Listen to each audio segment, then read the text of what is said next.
चलिए, आज मैं आपको बायोलॉजी में सबसे बेसिक चीज बताने वाला हूँ, जो बायोलॉजी शुरू होने से पहले की जो चीज होती है, जो हर स्टूडेंट को पता होनी चाहिए, उसके बारे में मैं आज आपसे डिस्कस करने वाला हूँ। बिल्कुल बेसिक चीज है। आप किताब में घुसने से पहले जो उसकी रूट होती है, उस रूट के बारे में बताना बहुत जरूरी है। मैं उस पर बात करने वाला हूँ। उसके बाद मैं धीरे धीरे आपके बायोलॉजी का जितना भी जो बेस है पहले वो कंप्लीट कराऊंगा, उसके बाद हम आगे बढ़ेंगे। ओके, तो चलिए शुरुआत करते हैं। हिस्ट्री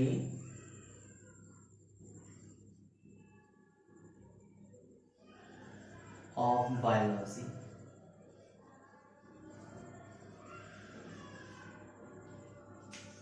मतलब हम यहाँ पर बात करने वाले हैं जीव विज्ञान का इतिहास। जीव विज्ञान का इतिहास।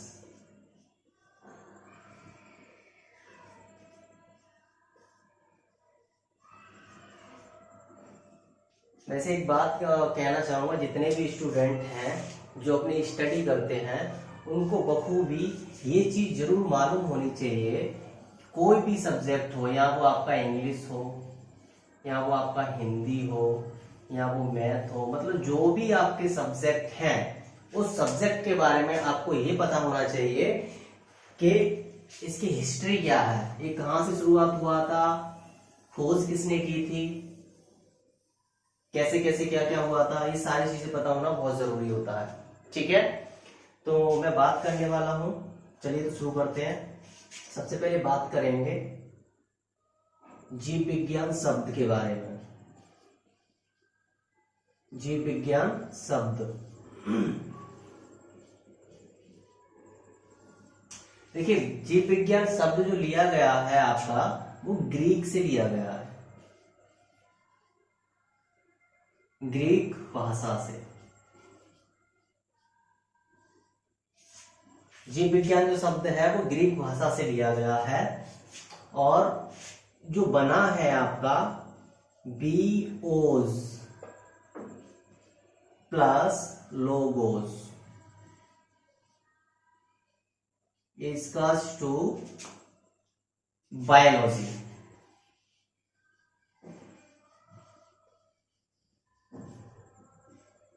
बात समझ आ रही है आपको? जीव विज्ञान का शब्द जो है ग्रीक भाषा से लिया गया, bios plus logos equals to क्या हो जाता है, बायोलॉजी हो जाता है। इनके बारे में सबसे पहले जो बताया था वो लेमार्क, इस शब्द के बारे में जो बताया था लेमार्क ट्रेविरेनस, ट्रेविरेनस जिसने बताया था वो ट्रेविस रेनस थे। ओके, सन 1802 ईस्वी में बताया। बात समझ आ रही है? केवल आप बात को ध्यान से समझे। जीव विज्ञान शब्द के बारे में जो आज हम जानते हैं, बायोलॉजी, जीव विज्ञान, इस जीव विज्ञान के बारे में ग्रीक भाषा शब्द लिया गया था, ग्रीक से लिया गया था बायोलॉजी शब्द, bios plus logos equals to biology. ये शब्द के बारे में लेमार्क ट्रेविरेनस ने 1802 ईस्वी में बताया है। आपको बात समझ आ रही है? 1802 ईस्वी में आपको लेमार्क ट्रेविरेनस ने इस जीव विज्ञान की उत्पत्ति की थी, इस जीव विज्ञान के बारे में आपको बताया था, जो आज हमारे सामने और हम इसको पढ़ते हैं और अच्छी तरीके से जानते हैं कि जीव विज्ञान क्या होता है। ओके, बात समझ आ रही है? अब चलते हैं इसी के साथ में आगे, थोड़ा सा और आगे बढ़ेंगे। इसमें क्या होता है, father of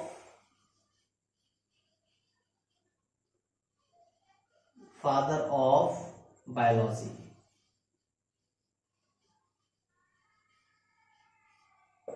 father of biology की अगर बात करेंगे तो कौन है यहां पर, अरस्तु। अरस्तु, ओके, तो कौन है,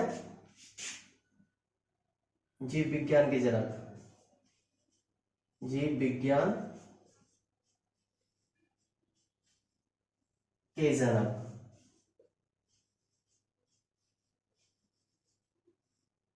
किसको कहा जाता है? अरस्तु को। बात समझ आ रही है आपको? फादर ऑफ बायोलॉजी कौन है? अरस्तु है। जीव विज्ञान के जनक किसको कहा जाता है? अरस्तु को कहा जाता है। अब यहाँ पर बात समझिए थोड़ी सी। अब आप देखें, जीव विज्ञान की उत्पत्ति किसने की है? लैमार्क ने की है। कब की थी? 1802 ईस्वी में की थी। फादर ऑफ बायोलॉजी किसे कहा जाता है? अरस्तु को कहा जाता है। और अरस्तु ने 2 भागों में डिवाइड की है जीव विज्ञान को, मतलब जीव विज्ञान को 2 भागों में डिवाइड किया हुआ है। तो पहला कौन सा है? जंतु विज्ञान।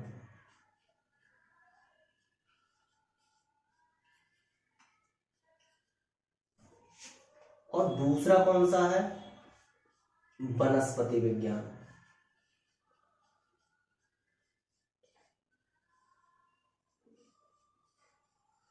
ओके, अरस्तु ने 2 भागों में डिवाइड किया है जीव विज्ञान के। 2 पार्ट बनाए हैं। First is zoology, second is botany.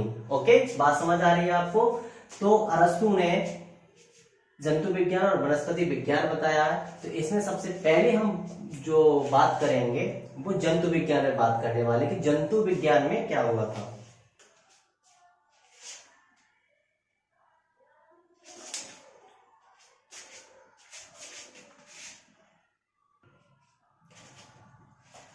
तो चलिए जंतु के बारे में पढ़ते हैं क्या होता है। देखिए, जंतु विज्ञान शब्द भी जो लिया गया है वो ग्रीक भाषा से ही लिया गया है। बात समझ आ रही है आपको? जंतु विज्ञान जो शब्द लिया गया है वो भी ग्रीक भाषा से लिया गया है, और देन जीव विज्ञान शब्द जो भी है वो भी ग्रीक भाषा से लिया गया है। चलिए तो अब आगे बढ़ते हैं। इसी के साथ में क्या होता है, जो जंतु विज्ञान है इसका भी वर्ड जू प्लस लोगोस इसका टू जूलॉजी।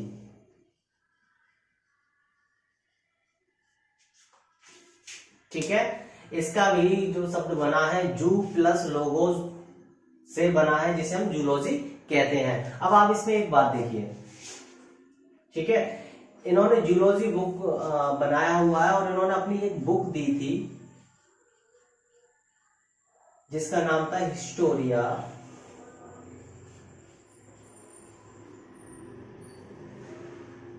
एनिमालिया एनिमेलियम। इन्होंने ये बुक बनाई थी और इस बुक के अंदर आपको सभी जंतुओं के बारे में आपको सारी जानकारी मिलेगी। सब कुछ आप पढ़ सकेंगे कि इंसान के बारे में क्या हुआ है, जानवर के बारे में क्या हुआ है, और भी चीजों के बारे में आप इसमें पढ़ पाओगे। बात समझ आ रही है? तो जीव विज्ञान के जनक कौन कहलाते हैं? अरस्तु कहलाते हैं। अरस्तु ने जो 2 भागों में डिवाइड किया है, किसको किया है? जीव विज्ञान की, जंतु विज्ञान और वनस्पति विज्ञान। इसको किस तरीके से नाम बना है इसका? जू प्लस लोगोस क्या हो जाता है? जूलॉजी हो जाता है। और जूलॉजी बनाने के बाद में इन्होंने एक बुक लिखी थी जो है आपकी हिस्टोरिया एनिमेलिया। इसके अंदर सभी जंतुओं के बारे में जानकारी मिलेगी आपको। ठीक है, इसी के साथ में मैं आपको एक जानकारी और भी देना चाहूंगा इसमें, जो है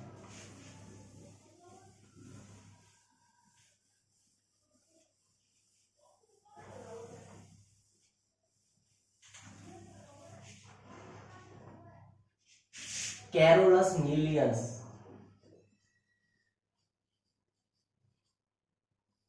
लीनियस ने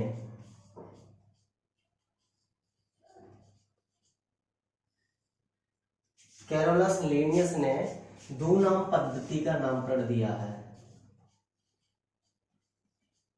दूनाम पद्धति नामकरण।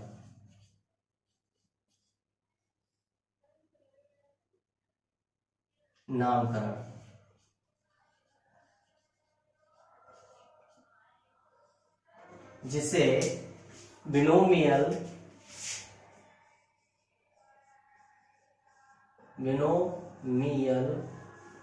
नोमेनक्लेचर कहते हैं।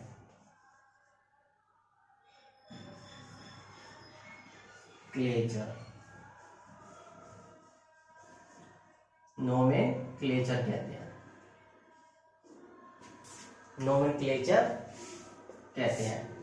अब ये दूनाम पद्धति क्या है, और कैरोलस लीनियस को आधुनिक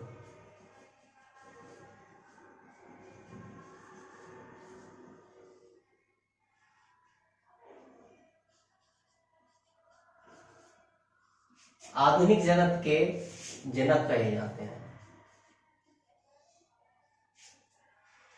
आधुनिक जगत के जनक कहे जाते हैं। जगत का मतलब क्या होता है, आधुनिक जो आपकी जंतु विज्ञान है उसके जनक जो कहे जाते हैं वो कौन कहे जाते हैं, कैरोलस लीनियस कहे जाते हैं। इस चीज को ध्यान रखना, आधुनिक जो कहा जाता है वो किसको कहा जाता है, कैरोलस लीनियस को कहा जाता है। इन्होंने बिनोमियल नोमेनक्लेचर एक पद्धति बनाई थी जिसका नाम दिया था इन्होंने। अब देखिए इस पद्धति का नाम क्या होता है, आप वो देखो, छोटी सी भाषा में है, मैं आपको समझाना चाहूंगा। जैसे एक बच्चे का जन्म होता है, एक बच्चे का जन्म होता है तो एक कुंडली के द्वारा नाम निकलता है। मान लीजिए एक कुंडली के द्वारा एक नाम बना दिया है रानी, ठीक है। तो ये जो कुंडली के नाम से नाम निकाला गया है ये होता है बिनोमियल नोमेनक्लेचर, जिसे दूनाम पद्धति का नामकरण कहा जाता है, ठीक है। और आपने एक रोजमर्रा की जिंदगी में नाम बुला लेते हैं, सोना, मोना, डार्लिंग, पीना, या फिर हम कहेंगे क्यूइंग। क्यूइंग, बात समझ आ रही है। तो ये क्या हो गया, आधुनिक में, आधुनिक के हिसाब से अगर आप देखते हैं तो आज के हिसाब से जो नाम निकलता है वो कौन सा है, क्वीन। और नोमेनक्लेचर के हिसाब से जो पद्धति में नाम दिया जाता है वो कौन सा है, रानी जी, कुंडली के हिसाब से दिया जाता है। तो पंडित जी क्या करते हैं, सारी कुंडली को छाट कर नाम निकालते हैं। वो नाम पसंद नहीं आता है, थोड़ा वो धार्मिक होता है, थोड़ा ओल्ड फैशन में आ जाता है। आज के कल्चर के हिसाब से जो नाम निकाला जाता है दैट इज आधुनिक जगत का जनक का नाम होता है। इसी को कहा जाता है नोमेनक्लेचर। ओके,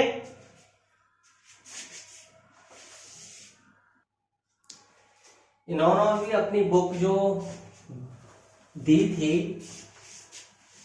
चलो आगे बढ़ते हैं। दूनामक्लेचर के बारे में इन्होंने भी अपनी एक बुक जो दी है वो है आपकी सिस्टमा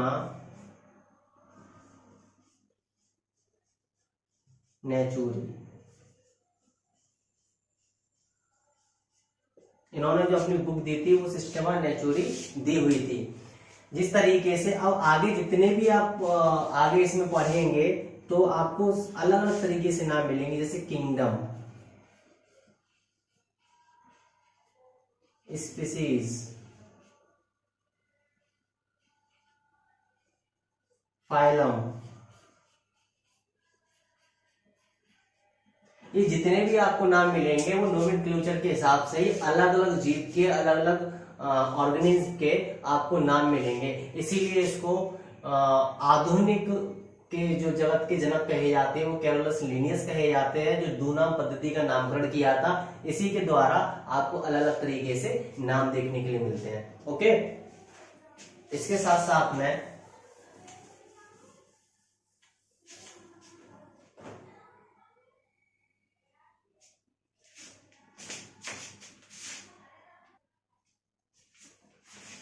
अब इसके बाद हम बात करेंगे बॉटनी, वनस्पति विज्ञान।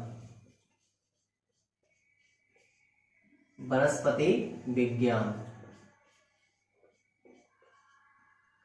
वनस्पति विज्ञान का क्या है, ये भी ग्रीक भाषा से लिया गया है, ग्रीक भाषा से लिया गया है। ओके, ये भी ग्रीक भाषा से लिया गया है। इसको भी इन्होंने जो हुआ है ड्यूटी, इनका भी जो नाम निकाला गया है वनस्पति विज्ञान, जो नाम आया है ब्यूटी प्लस प्लांटम, प्लांट या प्लांटम, मतलब हम कह सकते हैं ब्यूटी प्लांटम प्लस पादप, इसके दोनों के ही द्वारा से नाम निकला है इसका वनस्पति विज्ञान। वनस्पति विज्ञान जिसे कहा जाता है बॉटनी, इसे कहा जाता है बॉटनी। इनकी खोज जो की थी डिस्कवर, इसकी जो खोज की थी, थोड़ी खोज नहीं, मैं गलत बोल गया, इनके जनक जो हैं वो कौन है? थियोफ्रैटस। थियोफ्रैटस, थियोफ्रैटस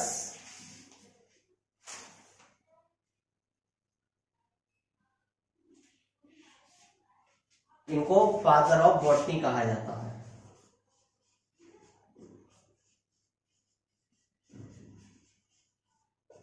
ओके, तो बात समझ आ रही है आपको? ये मैंने आपको छोटी सी बेसिक जानकारी है जो मैंने आपको दी है बायोलॉजी में। जो आपको किताब पढ़ने से पहले आपको बेसिक जानकारी आपको पता होनी चाहिए कि अगर आपने से किसी ने पूछ लिया कि ग्रीक भाषा क्या है, तो आप कुछ भी बोले जा रहे हो। इसकी शुरुआत कहाँ से हुई थी, इनके आधुनिक के जनक कौन है, ये सारी चीजें आपको पता होनी चाहिए। इसके बारे में आगे और भी बताऊंगा, क्योंकि बॉटनी और जंतु विज्ञान दोनों के जूलॉजी और बॉटनी के लगा के आपकी 53 से 55 के आसपास में इनकी शाखाएं हैं। उन शाखाओं के बारे में हम नेक्स्ट वीडियो पर बात करेंगे कि वो क्या है।